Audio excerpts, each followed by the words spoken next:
health and economic crisis that has gripped our country for over 9 months. But sadly, that is not what brings us to the Senate floor today. It is not why the Republican leader has called the Senate into session.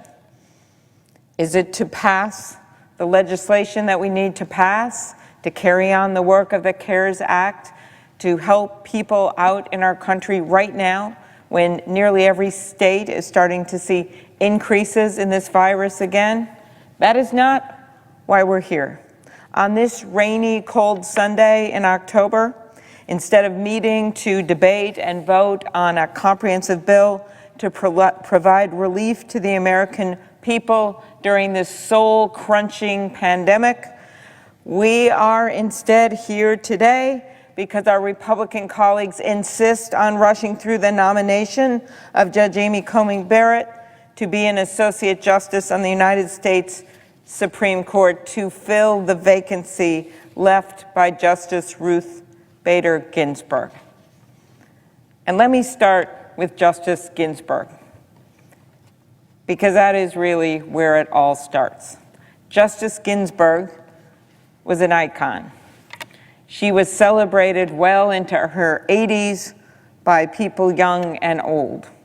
I will never forget my own daughter when we were at an event and got a photo with Justice Ginsburg. My daughter was just in college, and we had that nice photo of the three of us, and she said to me, "Mom, I'm going to cut you out of this because I want to put it on Facebook, and the notorious RBG is just so cool." Justice Ginsburg made justice cool because Justice Ginsburg understood that justice is supposed to be about people, and it's supposed to be about the Constitution. She started when no one gave her a chance, going to law school when there were hardly any girls going to law school. In fact, they told her not to, and she ends up graduating first in her class. She then comes up with landmark theories on equal protection, and she's told maybe a man should argue these cases because they're so important and a man would have a better chance of winning them. She says, "No, I'll do them myself," and she wins 5 out of 6 cases. She ends up on the Supreme Court writing landmark opinions and infamous dissents. And at her memorial in the Capitol, it was the rabbi, and I was so honored to be there, a moment I'll never forget. And the rabbi said, "You know, those dissents, they weren't cries for defeat. They were blueprints for the future." And that is how I must think of this moment in time, as we are in the middle of voting, as over 50 million Americans have already cast their ballots, making their voices heard, that you can't take away the fact that this nomination was plopped down in the middle of an election, which is what I've argued from the beginning. This will not be a cry of defeat for the people of this country that care about Justice Ginsburg's legacy, her legacy on protecting women's rights, her legacy on voting rights, her legacy on so many other fundamental issues to the people of this country. We know what her last fervent wish was. Those were her words, fervent wish. Only Justice Ginsburg would use those words at the end of her life, but she did. She said that her last fervent wish was that the next president, the president who wins this election, should be able to pick the person to take her place. That's what she asked for, and that's what so many Americans, the majority of Americans, think should happen here. But that's not what's happening. We are not doing what we should be doing, and people are watching. More than 220,000 Americans have lost their lives. So many families have lost loved ones. Millions more have gotten sick or no longer have jobs. People are scared for themselves and their families. Moms are trying to balance their toddlers on their knees and their laptops on their desks. They're having to teach first graders how to use the mute button. But Instead of working to pass a relief package, something that 74% of the people want us to be doing right now. That's right. When they were asked, do you think we should be pushing through a judge or working on pandemic relief? 74% of the people said you should be working on pandemic relief. But instead, we are here, not in a rush to justice, but a rush to put in a justice on the United States Supreme Court. The president has made his intent clear. In fact, he, in his inimitable way, sent out a tweet telling us his intent. He said, "If I win the presidency, my judicial appointments will do the right thing, unlike Bush's appointee, John Roberts, on Obamacare." This is no surprise, I guess. The Affordable Care Act is something my Republican colleagues have been trying to repeal for 10 years. And just 1 week after Election Day, the court will hear a challenge to the law coming out of the state of Texas that millions of people are depending on for health care, especially during this pandemic, after we learn more and more about people who have gotten COVID, who then end up struggling later. And of course, what would that be called? That would be called a pre-existing condition. Yet this is what this president and my Republican colleagues are focused on. And the American people, Democrats, Republicans, and independents, are continuing to face reality. Not this reality in this chamber tonight, but the reality in their lives. And once again, misplaced priorities in a rush to do what the president wants. The coronavirus is in fact still raging across our country because of the president's failed leadership.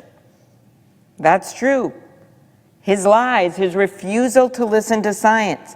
Cases have been up, as I noted, in about 2/3 of the states in just the last few weeks. The president was first told about the potential for this virus back in January. He was telling people he knew behind closed doors that it was airborne and it was deadly. He knew that back in February. He said it would go away, though, to the public. He said this will go away by Easter. He said people will be back in church by Easter. There were people who went to church around that time in Minnesota who died. He said it would go away with warmer weather. We all know that these things did not happen. So for me, this is personal, like it is for so many Americans. My husband got sick with coronavirus. He got really sick. He ended up with pneumonia in the hospital on oxygen for over a week. And why is this so personal, what the president says about this for me? Because back then, we were just cleaning off every surface in our house, which of course is still important now, but we thought, oh, that's good. We'll just clean off everything, wash everything.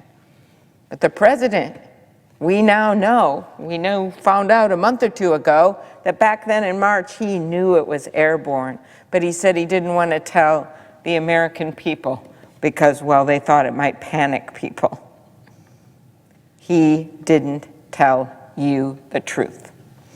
Now we know that at least 130,000 American lives could have been saved if the president had taken real action early on. That comes out of a new study from Columbia. That's 130,000 families who would still have their mom or dad or grandparent with them at the table.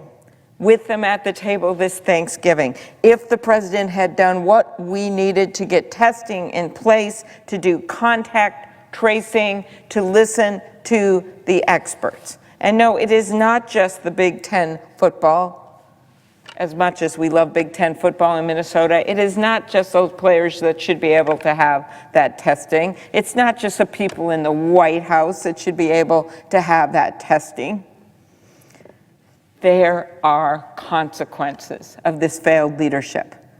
The American people who are dealing with this pandemic are not concerned about the false claims in the president's 3 a.m. rants or his attempts to relitigate the 2016 election right now. They're just trying to make it through the day. They need help. But instead of giving them that help, here we are once again jamming through a nominee. In fact, according to reports, Senator McConnell is actively telling the White House not to negotiate on a bipartisan package, just so the Senate would do this. They have broken promise after promise. They've blown up every precedent. They've ignored all logic and taken on every risk just to push this nomination through. Why the rush? Well, I can give you some ideas. One, as I mentioned, just 1 week after the election, just 2 weeks from now, the Supreme Court will consider the future of the Affordable Care Act. We also know, and this is coming directly from the president via tweet, that he wants the justices to potentially count the ballots. Those are his words, not mine. And that he wants 9 justices on that court. Now, I will not concede that this election is going to end up in court, not the way people are voting, not the numbers we're seeing out there, not the reality that people are facing. But that is what he wants in place. Everything is on the ballot, but many of these things end up in court. We know that. And during the judiciary hearing, many of my colleagues would act like the Supreme Court was some sort of faraway, distant ivory tower institution, debating things and talking about things in their words like the Dormant Commerce Clause, which is true. They decide cases on the Dormant Commerce Clause. But what else do they decide? They decide who you can marry. They decide where you can go to school. They decide if you can use contraception. They decide all kinds of things. They decide if you can vote. They decide if you can have health care. All those things are decided in the Supreme Court. What is on the ballot when it comes to health care? What is before us with this justice? The Affordable Care Act. What is this about? I still remember the day that we passed the bill. I was here early in the morning on Christmas Eve. And I also remember the day when our colleagues tried to repeal the bill. And my friend Senator McCain, he actually whispered to me what he was going to do before he did it, but he came in and he put a big thumbs down while he himself struggled with his own life. What did the Affordable Care Act mean to people? Millions of people got coverage. Millions of people that weren't able to get coverage before. And then for everyone, even people that had coverage before, they got something that they so badly needed, and that is protection from being kicked off your health insurance for pre-existing conditions. What else did it mean? Young people can stay on their parents' insurance until the age of 26. What a difference that makes. It makes a difference for people like Evelyn and Maria, identical twins from Cambridge, Minnesota, honor roll student star athletes. They play basketball. They also play softball, where one's a pitcher and one's a catcher. One of them was born and early on got severe diabetes when she was very young. Does it matter which one? The pitcher or the catcher? They both deserve good health care, especially now when they both know they have diabetes. But early on, did it matter which one? They both deserved good health care. People like Steve, a senior from Tower, Minnesota, who has a heart condition and relies on his prescription medication to stay alive. Like Elijah from St. Paul, who was born with cerebral palsy and because of the Affordable Care Act is now 16 and a proud Boy Scout. Or Christy, a mom from Bloomington whose daughter has a tumor. Like Casey, whose brother lives in Alexandria and has chronic kidney failure and needs a transplant. Without the ACA, her brother will die waiting for a transplant. Like Emily from Minneapolis, whose mom was diagnosed with breast cancer. Or Burnett from the suburbs of St. Paul, whose daughter has multiple sclerosis and depends on the ACA. Or Janet from Rochester, whose brother has a mental illness. Or Liliana from Fridley, who has a 21-year-old son with autism and needs her children to be able to stay on her insurance until they're 26. Or Melanie, a senior from Duluth who's being treated for ovarian cancer and needs access to health care. Repeal after repeal after repeal attempt. That is what's been happening here. And none of that worked. So what happened? A case was brought in Texas, and the administration is now before the Supreme Court arguing that the entire Affordable Care Act, not just one provision, they are arguing, and let me be clear about this, that the entire Affordable Care Act, all those provisions, all the coverage I just mentioned should be thrown out. During Judge Barrett's hearing, there was a lot of talk from my colleagues on the other side about the doctrine of severability, which the Supreme Court has said includes a presumption in favor of throwing out part of a statute in order to save the rest. Their point, I suppose, was that the American people shouldn't actually be worried about the case pending before the Supreme Court. It's okay. So I asked Judge Barrett whether the brief that was filed by the Trump Justice Department, which argues that the entire Affordable Care Act must fall, represented the president's position before the Supreme Court. She confirmed, as a former clerk at the Supreme Court to Justice Scalia, she confirmed that it did. And she confirmed that if the president believed that the court should throw out just part of the Affordable Care Act and save the rest, well, he could direct the Justice Department to withdraw the brief. That has not happened. That is not the position of this administration. They have told the court that they want to throw the whole thing out, and now they are rushing to confirm the president's nominee with the hope that she will cast a deciding vote to strike down the ACA. For me, as I noted at the hearing, it is about following the tracks. No, the nominee didn't give us a sense of pending cases. We know that. But she didn't even give us a sense of what she thought about existing laws that are on the book or about certain fundamental rights that other nominees have discussed. So I follow the tracks, just like we do when we go hiking. When we go hiking in northern Minnesota, when I was growing up, my mom would always say, okay, that's a deer track, or that is an elk, or if we were really lucky, that's a bear. And you would follow those tracks down the trail or down the road, and then you would get to the corner and maybe you'd see that deer. Every so often you did. We would follow the tracks. So that's what we must do, ordinary citizens, US senators, to try to figure out where this justice is going to be on these fundamental cases that are in front of the court. You've got to follow the tracks. So what do we have? Well, we've got the fact that President Trump promised that his judicial appointments would do the right thing and overturn the Affordable Care Act. He tweeted that it would be a big win if the Supreme Court strikes down the health care law. And if that wasn't clear, he just went on 60 Minutes. He released the tape himself on Thursday, and then it was on tonight. And he said it will be so good if the Supreme Court overturns the Affordable Care Act. Okay, so this isn't something from 3 years ago. No. This is something that we all saw tonight. Then on September 18th, when the nation was mourning the loss of a judicial giant, President Trump saw his moment, and on September 26th, at what became a super spreader party at the White House, he announced his nominee.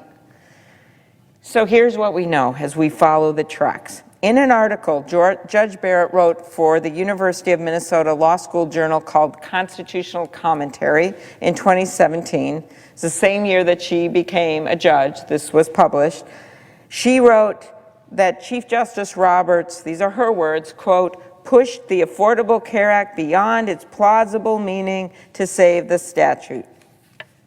That was a case called NFIB v. Sebelius that she was writing about. Pushed the Affordable Care Act beyond its plausible meaning to save the statute.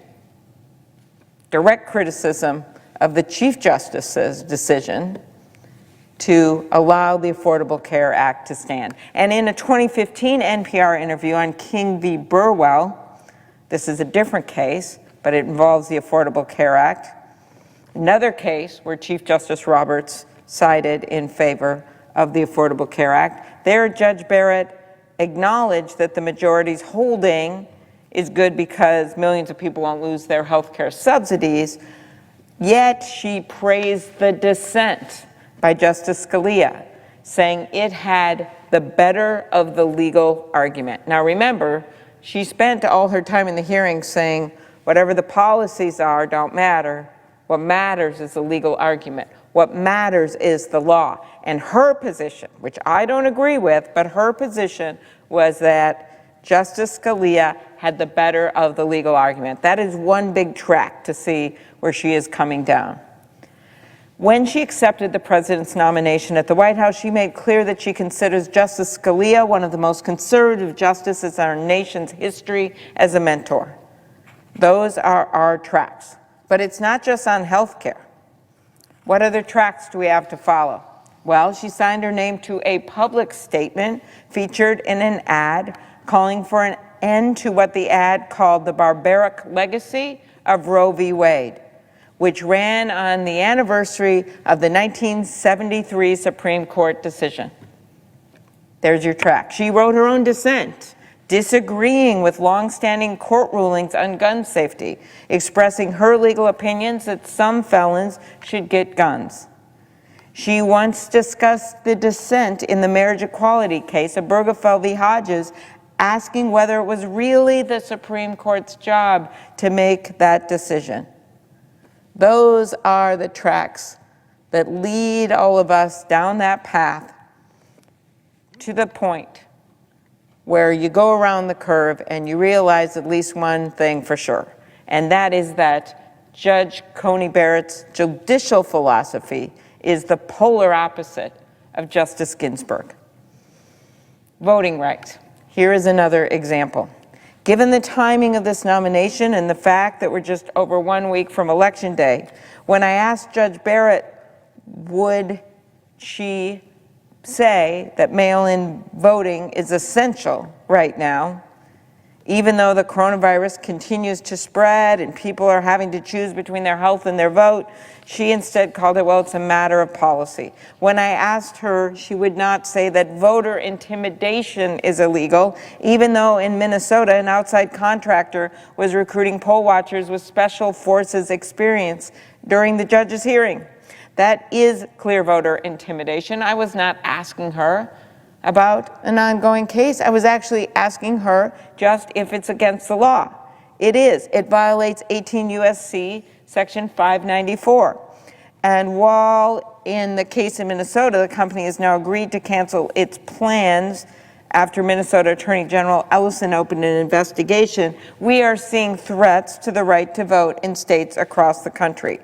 And when I asked, Judge Barrett even refused to acknowledge that the Constitution empowers Congress to protect the right to vote. So the inescapable conclusion from these tracks is that Judge Barrett, again, would be very different than Justice Ginsburg. Justice Ginsburg was a champion of voting rights. When a 5-4 court gutted a key provision of the Voting Rights Act in Shelby County v. Holder, Justice Ginsburg wrote in her famous dissent that the Constitution uses the words right to vote in 5 separate places, and in each place it reaffirms that these are her words, Justice Ginsburg, Congress holds the lead rein in making the right to vote equally real for all U.S. citizens. Justice Ginsburg understood that voting, you don't just say it's a fundamental right, it's how you protect it. How do we do that? By standing up to voter intimidation and voter suppression, by protecting our democracy from a president who tries to undermine free and fair elections, by protecting the millions of people who are going to the polls right now during this pandemic, some risking their lives to cast a ballot. And during her hearing, Judge Barrett did not make these simple commitments. So I am very concerned about this fundamental issue of voting rights. The stakes have never been higher as they are right now. Look at what's happening. In Texas, they're trying to force each county to have only one ballot drop box, including Harris County, which has 4.7 million people, one box. A judge stepped in and said, no, this is wrong, and then 3 Trump-appointed judges on the Fifth Circuit vacated the district court's order. No matter what the size of your county, you just get one box. In Tennessee, Republicans have tried to prevent ballot drop boxes, and they have argued in court that COVID-19 is not a valid excuse to vote by mail. In South Carolina, the U.S. Supreme Court earlier this month reinstated a South Carolina requirement that mail-in ballots must have a witness signature. So voters in South Carolina are going to be forced to go out in the middle of a pandemic and find someone to witness their ballot.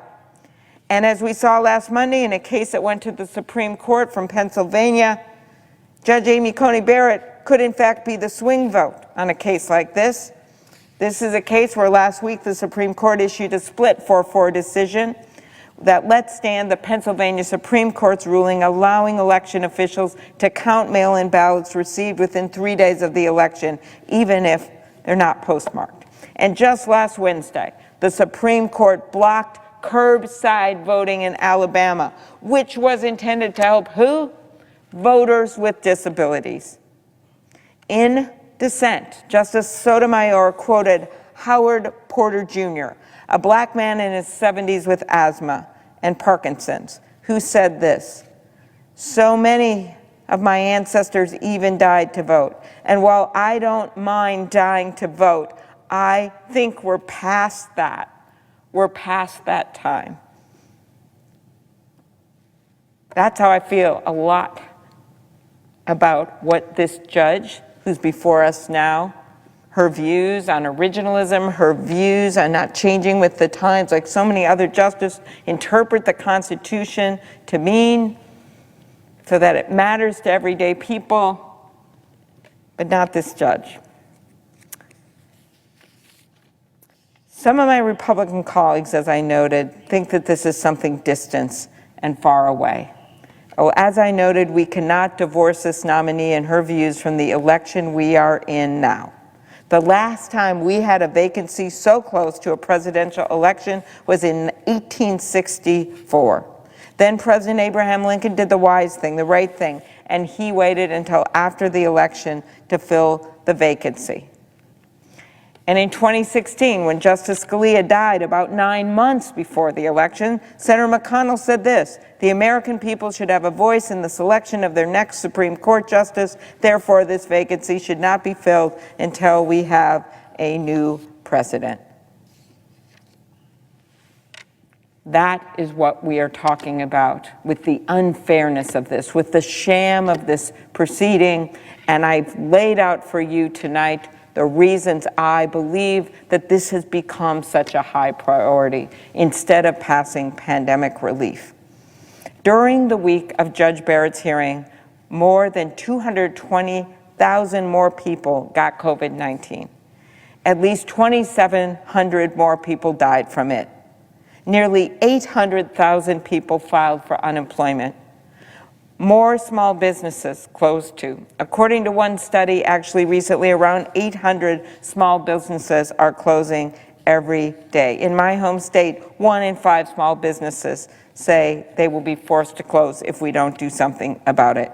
Let me give you an example. Jose Frias from St. Paul is one of them. He's a third-generation business owner who owns Boca Chica Mexican Family Restaurant, which includes a fast food, taco house, restaurant, and catering service. He started as a manager at 20 years old and worked his way up, taking over 2 years ago. His dream. The future looked bright, but then the virus hit.